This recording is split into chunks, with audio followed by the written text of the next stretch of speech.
Hello everyone and welcome to the video from the Demon Overlord. Today I want to do a video of what I've been up to. Since I haven't really posted anything in a while, I thought I'd do a video just showing what I've been up to. These two pieces of terrain you right now see in my video are some of the things I've been up to. This right here is more of an Underdark or cavern or rock terrain. As you can see, we have the more browns and grays. We have a nice little pool here that I will fill in with resin. But other than that, we have a lot of rocks and stuff on there to show off its earthiness. Nice big, like, kind of granite rock there to be like a sort of a divider style. And then we have this nice piece of hillish, rocky terrain again, but this one has a lot of clover on it and stuff like that. With a nice green paint job to represent grass. Nice little spire there. You know, some nice detailage. We got some nice detail in the steps there going up. A lot of dry brushing went into that one to do that. So we have some nice terrain. One of the things I'm working on. Also, I have this little bridge here.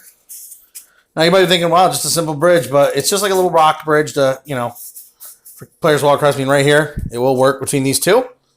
Now they're connected. And now we're going to go over some of the stuff I'm working on. So I've been lately working on some stuff from Etsy. Since I haven't found anything to do really much from the D&D, from WizKids or NECA, they haven't really come out with a lot of stuff that I've been interested in doing unboxings I've ever got my hands on. So I would work more on the stuff I already have. Like, for instance, I now have started flocking bases on certain miniatures. This is the T-Rex. I know he was in a video before, but I'm just showing he's the first miniature I've ever done a flocked base for with some nice rocks, a nice clover field he's standing in, roaring with his dominance. And that right there, I think, was a better view of his paint job. Another miniature I've done, which is another dinosaur, ironically, because I like my dinosaurs. We have the Carnotaurus with a nice green paint job with some red accent in the face. Some nice horns there. We got a nice flocked base for him as well. Similar style feel with some rocks, just because he would be probably following a Rex around, hoping to get any scraps. So we'll put him over here on the field. Why not? Anyway, moving on. We also got some stuff from Miniature Market and Etsy. Most of it's terrain type stuff, but here we got these little plaster pieces. They're called Tiny Terrain from Miniature Market, or they sell it on Miniature Market. This is a waystone, nice old waystone with some green writing in there. You know, a little brushwork to make sure I got that nice green. And then here is a brazier. But instead of a red flame or yellow flame, I decided to go with blue flame, which is the hottest type of flame there is, one of the hottest flame colors. You know, nice rough iron. As you can see right here, that's how you know they're plaster, because they have that stuff in there. So with those, I do recommend scrubbing them really good. I just use a toothbrush that no one used, like one of those extras in a pack. I decided to put that one aside and use it to clean those. I put a little Dawn soap on, and then I get some hot water on there, and I scrub them really nice and hard to get any of the plaster dust off of them, because that's the only way they're going to take any paint, and that's including the primer. But here we are with the first Hedron I painted. And yes, these are new. This is a new product from Tiny Terrain for sure. They just come out with these. They're pretty cool. As you can see, it's got like a little bit of a lighter, paler red under there with a little darker red on top. A nice golden ring on there.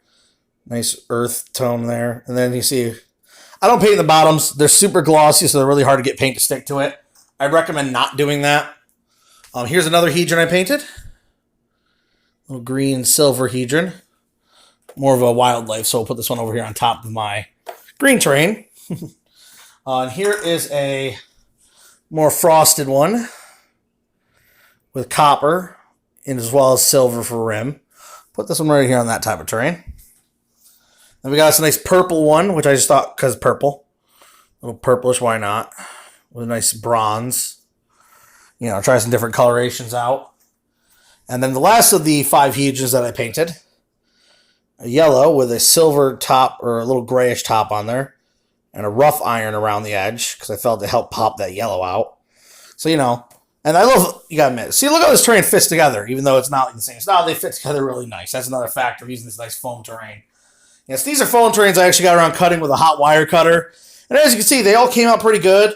I simply just use hot glue to attach stuff to them because, you know, it's quick and dries fast. And, you know what, if I ever have to break it apart, it won't ruin everything else. But here's some of the stuff I actually got from a company called 3D Masters. They are on Etsy. They sell resin-based product. These are the earths they sent me, or the terrain. I was hoping they were going to be a little bigger, but they're okay in size. I mean, that's how you know the resin. Nice resin bottom there. But after nice painting, a little wash, and a nice enamel coating to keep them protected, a nice little bit of sandstone there. This one here is like a little battlefield.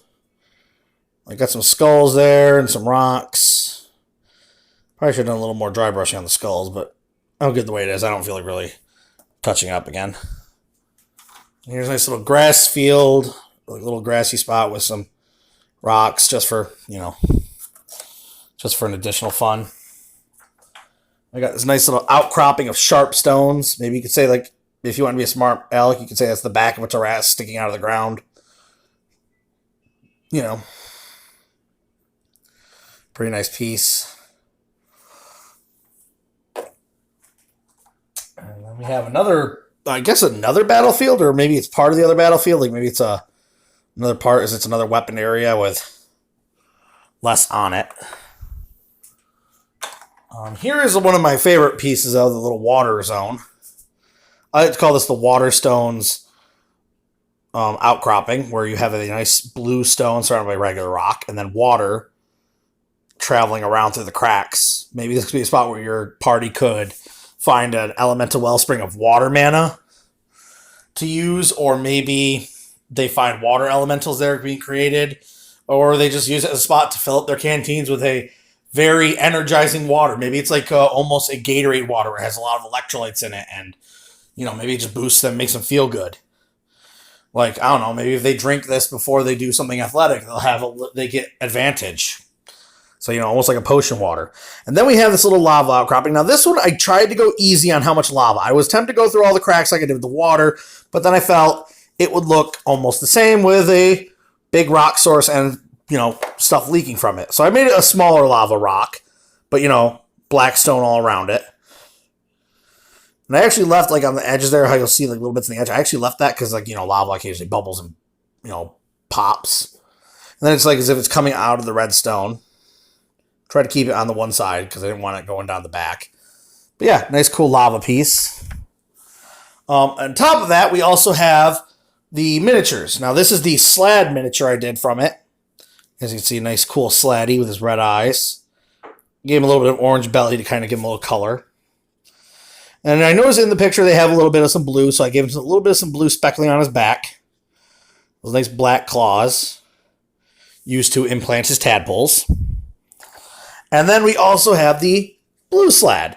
Now, the reason I chose Slads from his company is because they were okay in price. Bases I had to supply myself, but that's fine. Just use some 2 bases from WizKids. And that's because there aren't a lot of Slad miniatures out there, and these ones are very well detailed. Like, a lot of detail went into these bad boys, as you can see. They have a lot of stuff on them. You see how his back's like all craggly. It's kind of cool. It looks more like the blue Slad from the book.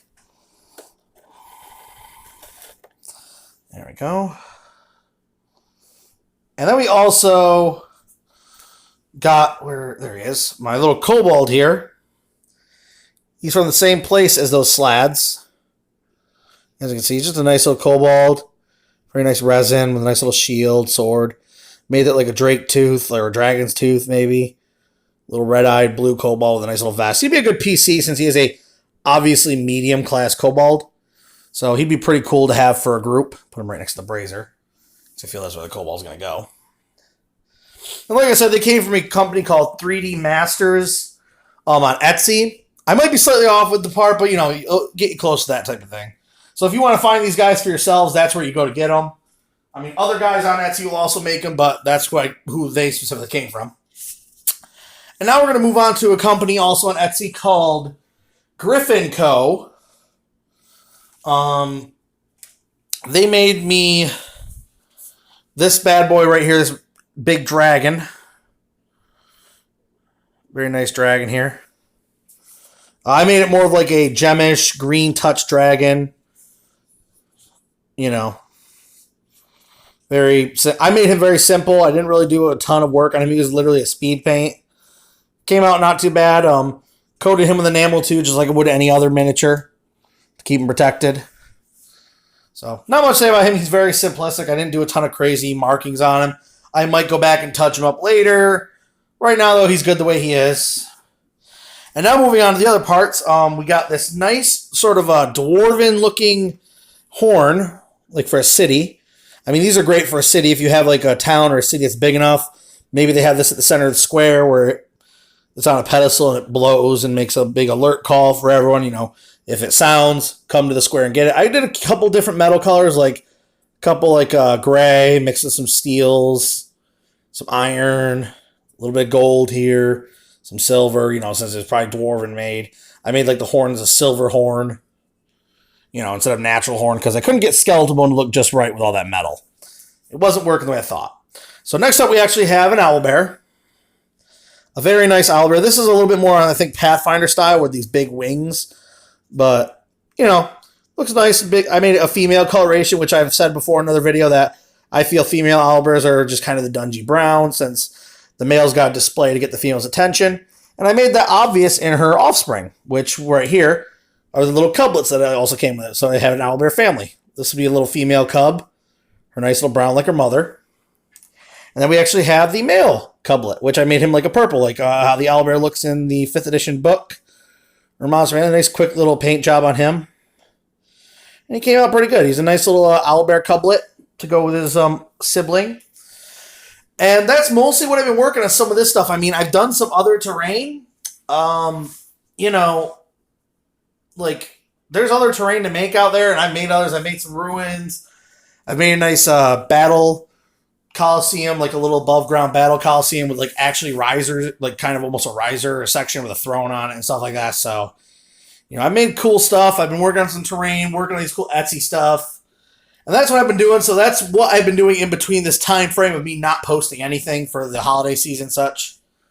I'm trying to do that in between, like when I'm not at a holiday event with family and friends and when I'm not working.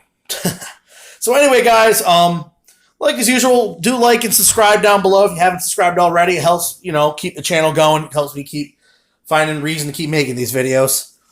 Also, do check out our Dice and Dummies where I am a member. I am right now currently the DM, as it is my season, so to speak, or my campaign we are playing. And, you know, come check us out where we use all this terrain and all these minis to make my characters' lives a nightmare or an awesome day of fun at the table. And if you guys are looking for us, we are on Pinecast, all those like other places where you can find podcasts for D&D and such. We're on all of them. You know, iTunes, all that stuff, Twitcher, you know, Pinecast, all that. Sorry, I said one twice, but, you know, you can find us there. And if you want to get a hold of me on Twitter, I'm at 01Berserker for both the podcast and my channel. Either one's good there. And if you got a comment, leave a comment down below. I'll try to answer it or, you know, give it a thumbs up if it's, like, correct. You know, if you're asking a question that's like, you know, hey, is that all it is? Thumbs up. But, you know, little flocking, little rocks on my terrain here makes all the difference. And a little bit of paint. And boom, you got stuff ready to go on the table and wow your friends. That's all I got for you, though, today, guys. Stay tuned in the future for any other videos. And see you later and have fun with any crafts or anything you're doing in the future. Bye-bye.